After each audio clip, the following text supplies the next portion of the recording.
Hello, and welcome to my podcast, Good Grief. My name is Dr. Christine Malone, and in this podcast, we talk about trauma, tragedy, and survival. In each episode, I will interview someone that has gone through grief in some way, and we will discuss the impact it has had on their life. By sharing these stories, we hope that others won't feel alone should they be going through similar situations. Enjoy.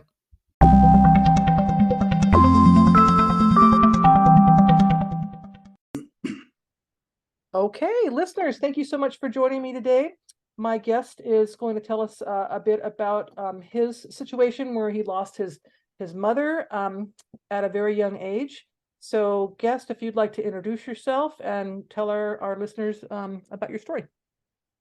Yeah, my name is Brian. My story starts actually probably, I'm kind of not too sure about the time frame on it, but about 7 or 8 years old, my parents got divorced. And so it was just me and my sister. We went to live with my mother, and my father, he had at that point went to Las Vegas. I don't really remember why he went there. I knew I had family out there at that point. So he went out there to kind of, he was still young. I think he wanted to kind of, maybe do some partying, I guess. Mm-hmm. So we went to live with my mother. She actually met a really nice guy. His name was Guy. She started dating him. We moved in with him. He owned a house in Illinois, in northwest or northeast Illinois, and kind of like a suburb of Chicago. And the rest of my family is mostly in northwest Indiana, so it's about an hour and a half away. So we were just out there, just us, no other family out there. And we had a great life going. His son, he shared custody with his ex-wife. So he would come over and spend the night, and we'd have, good times. We talked about Star Wars, blah, blah, blah. We were good friends. And they talked about having plans about either moving to Portland or Seattle. And that, I didn't know anything about the place, back then. I just knew that was where they wanted to move. That was the plan. And then I remember one day, I think it was after New Year's of 1982. I was 9 years old. I was in bed sleeping, and I remember hearing a knock at the door, and I heard my mother get up, and she went to the door, and I can hear a police officer talking to her and explaining to her that Guy had passed away in a car accident. And I remember laying there in the bed, and I'm like, do I get up? I mean, I didn't know what to do. I had never, that was the first person I'd ever heard of that had died. So I just kind of laid there. When I ended up falling back asleep, I remember I woke up the next morning. There was people over, big commotion. Everybody explained what happened, blah, blah, blah. Well, at the time, I was 10 or 9, so I didn't know at the time, but Guy's ex-wife was going to be getting that house. So that was going to her now. And we had to move out. We had to find a place to live. My mom was only working part-time because Guy made great money. So she only worked part-time just to kind of have something to do and bring in some extra cash. So she was waitressing, 3 nights a week or whatever. So she had to start picking up extra shifts now because, we had bills to pay. And his ex-wife was really nice about it. She let us live there for a couple months, but, she was kind of like, okay, something's got to happen. You got to get you guys out. And I think she was trying to get a hold of my grandparents and talking to them and trying to explain that, she needed somewhere to go. And I feel like everywhere she was turning, I think she was getting let down and nobody was really offering to help her. And I think she just felt really, alone and lost. And she started coming home late from work, I think, like a couple times a week. We had to have a babysitter at that point. And then I remember, just standing at the window watching all the time because I knew something was off. Just something felt off of her. She never used to come home. I mean, not she didn't come home drunk, but she'd come home maybe a half hour, 40 minutes later than she normally would. And, she'd have a drink or two or whatever. And, it just wasn't herself. And then I remember in March, so that was a couple months later, end of March on my birthday. Oh, so before that, yeah, actually before that, there was a day, it was after a guy had passed away, and we were driving in the car.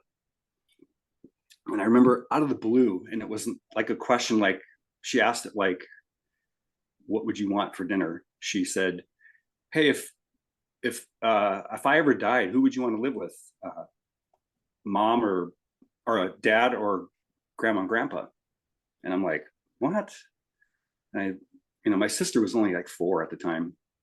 So she kind of, didn't really know what to do with that question. But I was like, I just said dad out of my just first response. But then I remember saying, I go, oh, I hope I die before you. And I think she goes, well, oh, she said, why do you feel like that? And I said, well, I just, I don't want to be around without you. I don't want to live without my mom. And she said, well, when people die, if they have things left on earth, whatever, like a child to raise, blah, blah, blah, that they'll always be there and they'll always be watching over you. So, that was kind of like her way of kind of easing that question, I guess. And I never thought about it, never brought it up to anybody. Never thought to. Well, at the age of 9, that's kind of, I mean, little heavy for someone to try to read into, I mean, that's not something I think a 9-year-old would figure out. Yeah, exactly. I wasn't like looking farther into it. I just, you're a kid, your parents ask you questions all the time. You're learning things every day. I just thought, okay, maybe it's just something people ask sometimes. I don't know. Who knows? But I feel like between that and the times coming home late, I feel like that was maybe why I got that. I don't know, that feeling something was off. Like I just couldn't put my finger on it. So then my birthday came, and then my father at that point had moved back to Northwest Indiana. So the plan was him to come out to pick me up, me and my sister, go back to Indiana, have my birthday with all my family, grandparents, other aunts, uncles, all that. And then at the end of the weekend, he'd bring us back. So he picked us up, took us, we had the birthday, had a great time. And then the night before, I remember him calling her. So this is before cell phones and everything. So he was calling and calling and calling. There was no answering machines back then either. So he kept calling and calling. She wasn't answering, and I could tell something was bothering him. I could tell that something was wrong. And I'm like, why is he bothered by this? Big deal. She's not answering. So what? And I didn't think that was a big deal. Then the next morning he woke up, kept calling, no answer. He was calling other people, and finally he decided, okay, you know what? We're just going to make the drive and see what's going on. And it was like a 90-minute drive. So, that's why he didn't want to make it if she wasn't going to be there. So we get there, and the house in the garage they're not attached. So we get there, and we go up to the door. We look, and the front door had a window, so you can see in it, kind of like not frosted, but you can still see through it. And I could see the dining room table. I could see her purse, and I could see a gallon of milk and bag of groceries. And the phone's ringing off the hook. I can hear the phone ringing off the hook. People are trying to call. So yeah, we're trying to figure out what to do. So my dad, he lifts me up, and I look into the garage, and I can see her car in there, because he lifted me up to peek into the window. And I see her car. No her, nothing. The door's shut. It's dark in there. I don't see anything. So I go, yeah, her car's in there. So he's like, okay, well, let's go to breakfast. He took us to breakfast, and obviously while we were there, he was out on the payphone making phone calls. Well, guy's ex-wife happened to be a police officer. So she responded to that call. And I think, yeah, we left breakfast. We got back to the house, and I remember just seeing cop cars in the driveway. So yeah, we see the police cars in the driveway. We pull up. My dad gets out of the car, and guy's ex-wife gets in the car, and she's, hey, how was your birthday? What'd you get for your birthday? And show me what you got and all this stuff. And meanwhile, I'm like, like, shouldn't he be worried? Like, what's going on here? I look out back, I'm looking at my dad, and he's just talking to the police, and he's shaking his head. And I don't remember how she got out of the car, but my dad finally gets back in the car, doesn't say anything for a few minutes. We start driving, and I'm like, so where's mom? And he goes, they can't find her. We don't know where she's at. And I'm like, okay. But meanwhile, the garage door was open, and I could see her car in there still. So I'm like, she's, something's not right here. But, I'm, 10 years old, whatever. So I'm like, I'm going to wait for them the adults to explain it to me. But halfway back, he pulled off and told us what happened, that she was dead, but he didn't say anything about how she died. And nobody actually, they just said she fell asleep in the car. She came home late and fell asleep in the car. So for a couple of years, I think I just chalked it up as that. My family took the approach of really not, we didn't really talk about it. Figured maybe the less you talked about it, the less I knew, the better for me, maybe. I don't know. But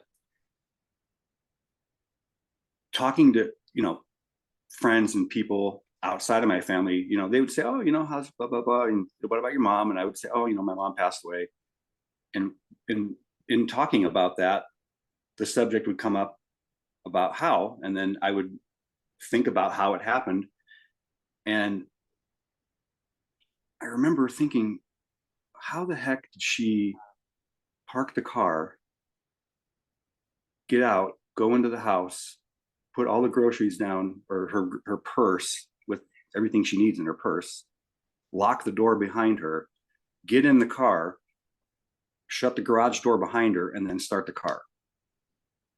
I'm like, that doesn't make sense to me.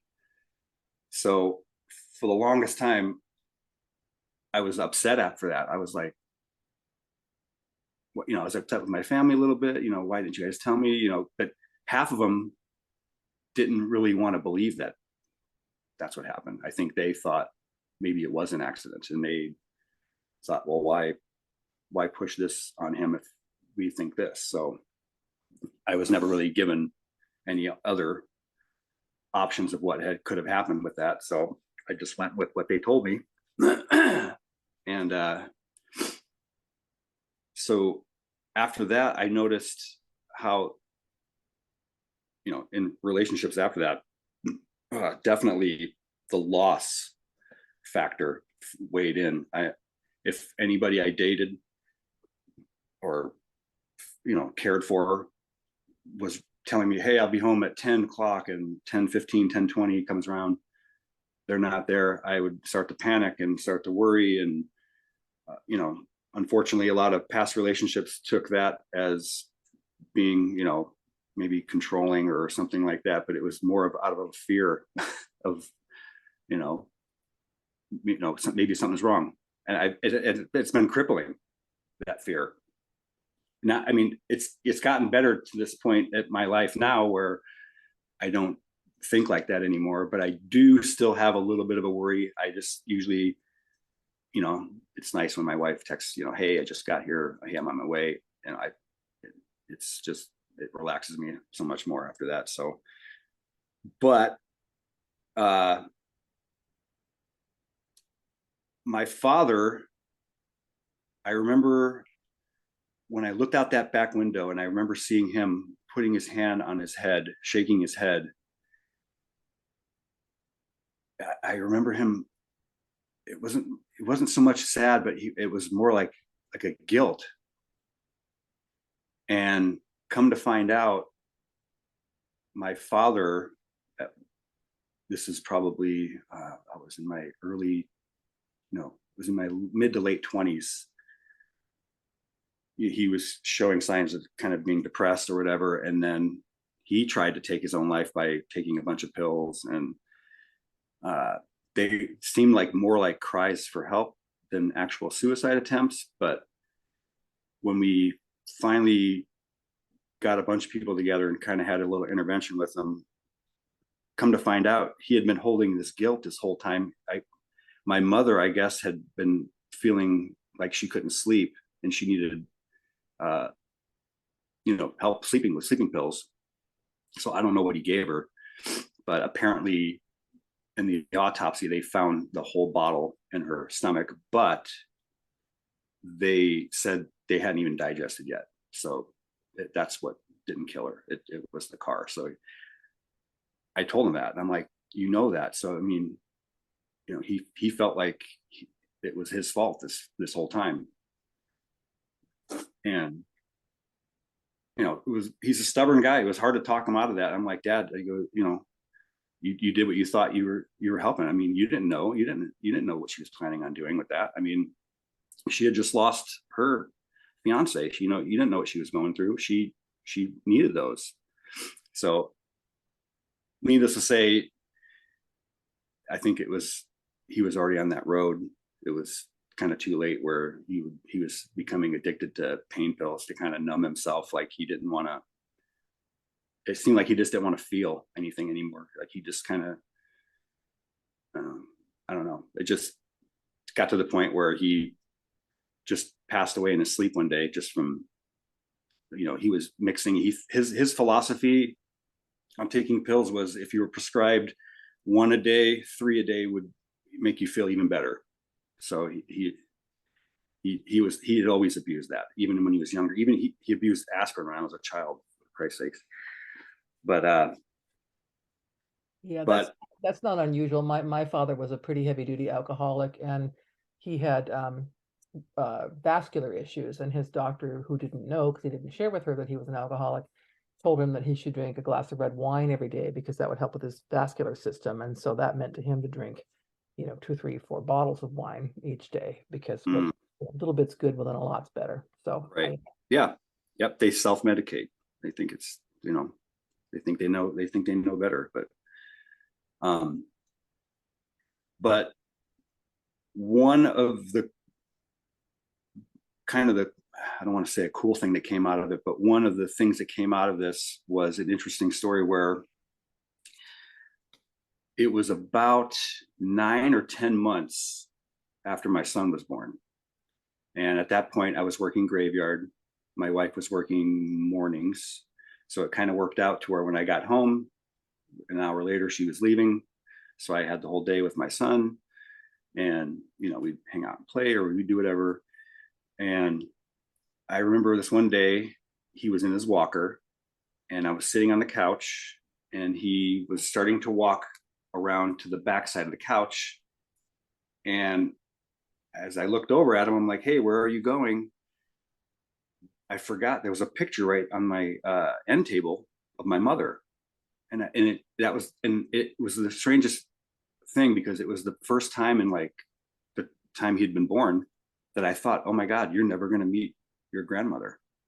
And I remember in my head, I said that to myself. I said, wow, I wish you were here so you could meet your grandson.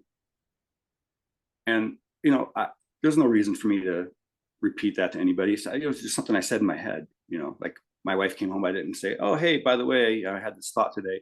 And I just dropped it. And I had a trip coming up to Chicago so soon. And I remember about 3 days later, after that incident where I'd said that, my wife came to me and she goes, "Oh, hey, I forgot to tell you, I had a dream about your mom the other night." And I go, "What?"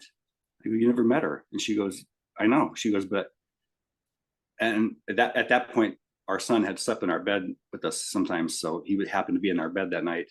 And she said, she remembers feeling like she was floating off the bed, and she panicked and reached over and grabbed our son and put him on her chest, because she was like, "What's going on?" And she looks at the foot of the bed and she can see my mom standing there. She said, "You need to remind my son something I told him when he was a child."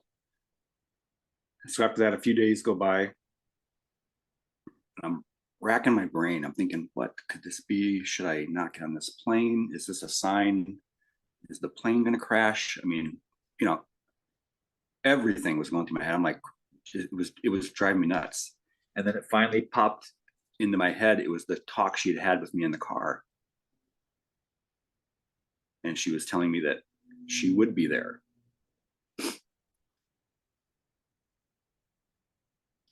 Yeah. So she basically answered my question, or what my statement. I wish you were here to see your grandson. So She wanted you to know she was. mhm. It's an amazing story. Have you had, or your son or your wife, whatever, have had any other visits with her that you know of? um, no, but I know one night, and this was probably 10 years ago, my son said he smelled pipe tobacco in his bedroom. And my grandfather on my father's side smoked a pipe. But other than that, uh, I think, yeah, that was the only one, because yeah, none of my other family. I think my dad, he had a dream about her once too, but it wasn't anything like that. It was more of a, I think more of like a memory of her. But the thing about that dream, I remember after I figured it out, and I remember thinking, okay, why the heck did she not come to me? Why did she go to my wife? Like, why not me?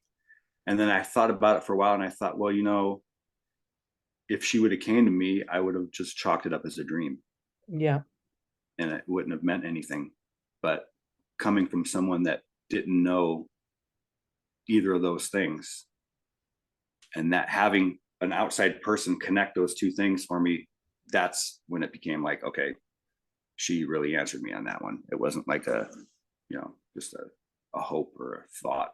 It really was a message. Yeah, that was exactly what my comment was going to be, for her to tell the message through someone who didn't know her, Yep. who wouldn't have known that she'd told you that when you were a child.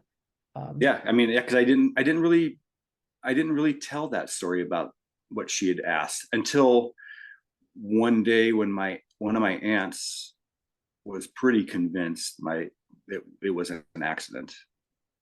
And I was trying to tell her all these details, and I'm like, all these things, and she's like, well, I said, with all these things I told her, she didn't know about, like, she didn't know I saw the groceries on the table. She didn't know, like, she didn't know about any of those details. So it was kind of like they kept stuff from me, but if they would have brought it up, we could have probably, you know, figured this out at an earlier time. But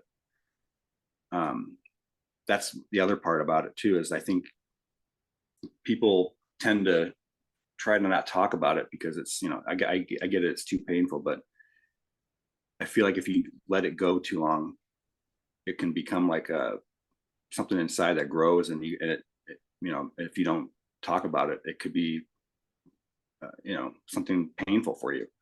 Like I've talked about this to many people because I feel like the more I talk about it, the better I feel about it. And I realized she didn't do this to because she didn't want us, or didn't want to be a mother anymore or anything like that. I never felt that.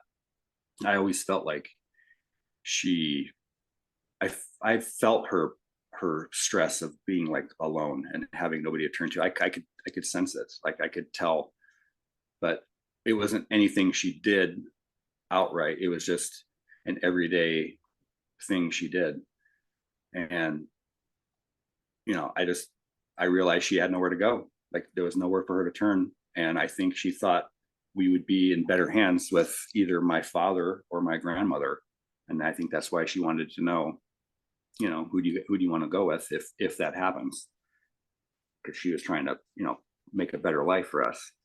Yeah. But, I mean, in my opinion, a better life isn't always, you know, a nice roof over your head and all those things. It's just having the people that mean the most to you. I mean, it would have meant more to have her and not have those things. Yeah. I know from my own experience, having experienced pretty deep depression in my life, that when you get to the point of thinking that you need to just end it, you think that people around you will be better off. And it's Oh like, yeah. Mhm. like if I'm in so much pain, I'm really causing pain that people, so I'm doing them a favor by taking this pain away. So um, I know for kids, when it's really hard because you're thinking, well, why didn't they want to, stick around for me? But I know it's no solace to say that they don't think of it the same way when the person in that depressive state just doesn't, your mind is not working at all, and it's very difficult to um, describe to someone who Yeah, has it's like you're in a that. hole and you can't dig yourself out. I mean, And you you can't feel. see your way. Yeah, you can't see your way out. You're stuck Yeah, in space of there's nothing I can do, and it's all bad. And it's yeah. Anyway, it's a horrible space that yeah, I don't ever want to be there again, and I wouldn't wish anybody to be there because it's just brutal. yeah, So, and it's part.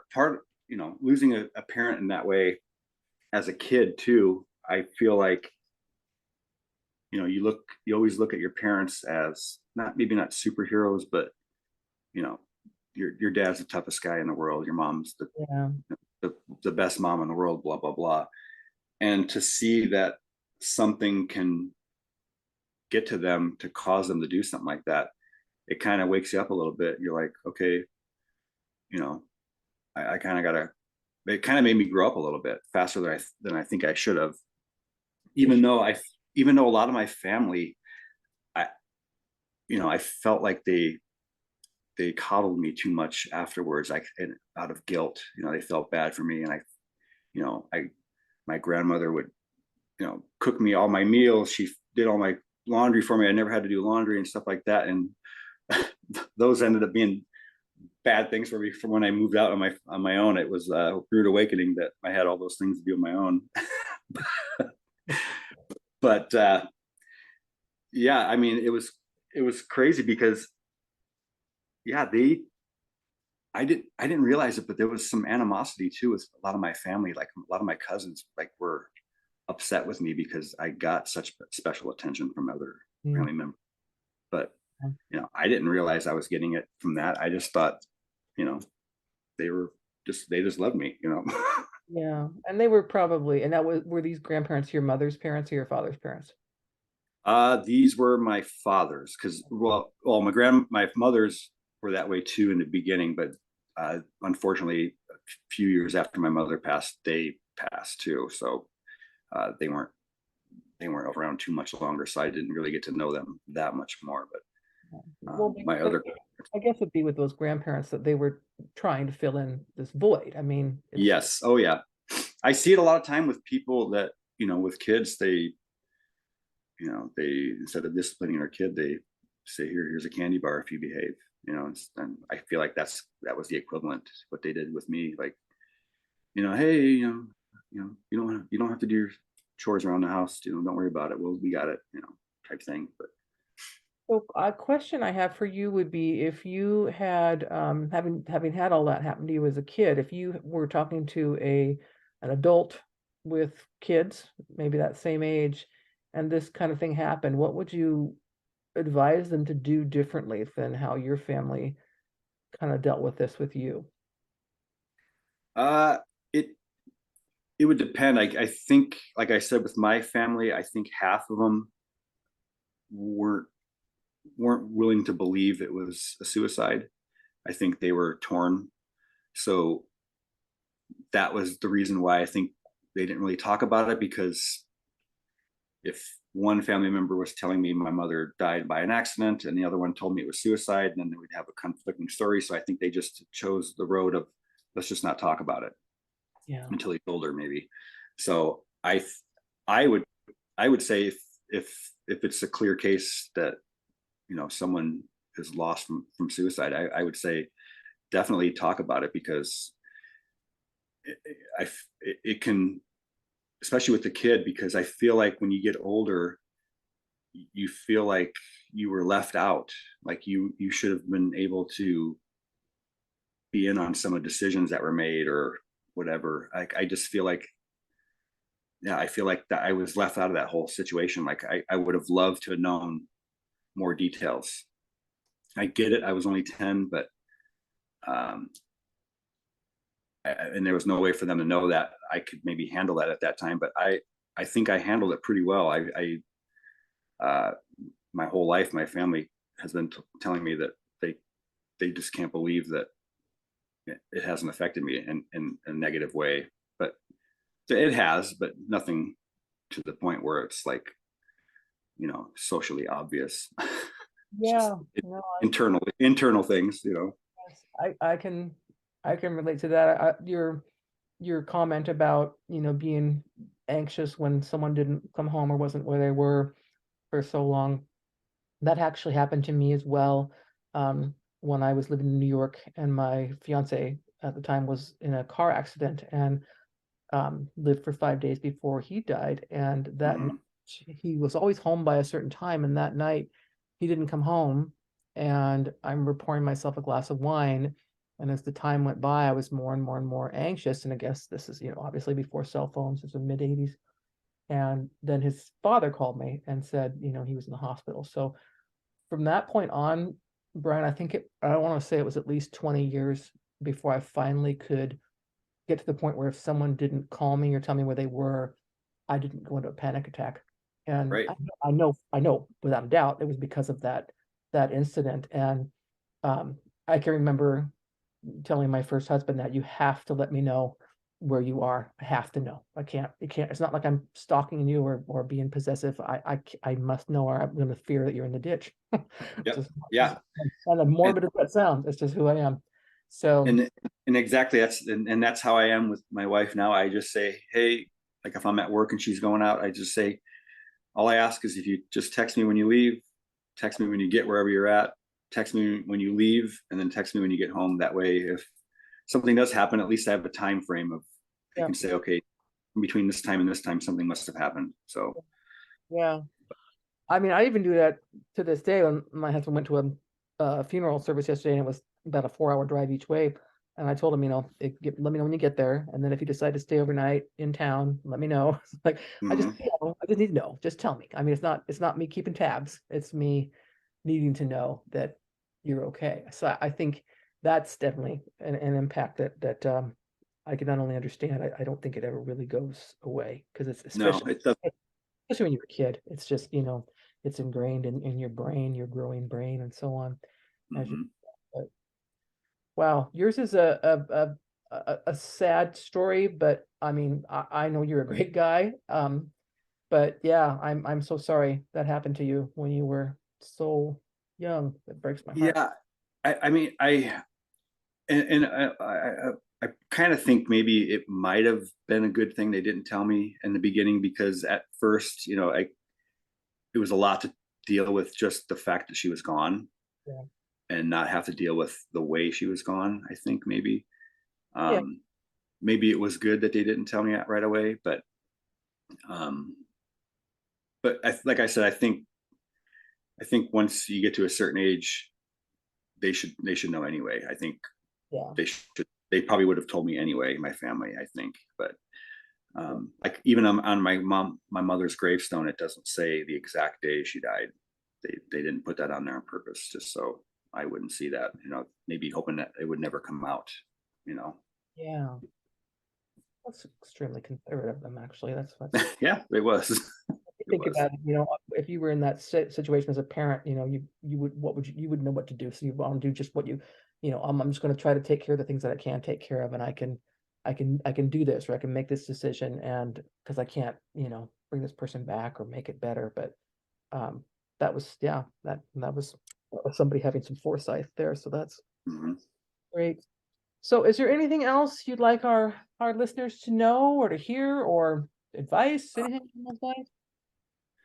Um, Maybe the only other advice I would say is with my mother's, I was obviously was too young to uh, pick up on the clues in time. But with my father, it was pretty obvious. But it was kind of one of them things where you thought, okay, he's always been this way. He's just always being that way. He's always being that way. And it's just, you never think it's going to happen one day. Yeah. So my advice would be is if you see something like that happening, don't wait around till it's too late. I mean, if you see somebody that's abusing prescription drugs or any type of drugs or whatever, like don't wait and think, okay, that maybe this is a phase they're going through. Just do something about it early. That way you can prevent it possibly. Or at least ask the questions, right? Rather than just, Or that, to pretend like it's no big deal. Ask the questions. Hey, are you okay? right? Right? Yeah. Do you really need these? Do why are you, what's going on? At least acknowledge it, that sort of thing. Yeah. Cause I think a lot of times people don't realize people are onto them and they don't know. So if you bring it up to them, they go, okay, it's obvious that they know. So maybe I better clean it up. Or seek some help if I need help, or right? or What that, yeah, definitely. just I'm not suffering in silence over here is the kind of the point I think for that one. Hmm. Yep. Well, Brian, I want to thank you so much for being my guest today. I Of course. really, really appreciate it. Of course. I wish you all the best, and I'm sure I will see you soon. All right. Thank you very much. Thank you. Thank you for listening to this episode of Good Grief. To hear more about my personal story, please pick up a copy of my book, The Day I Became the Spider Killer, a memoir of trauma, tragedy, and survival, available in paperback, Kindle, and Audible via Amazon, Barnes & Noble, and other online book retailers.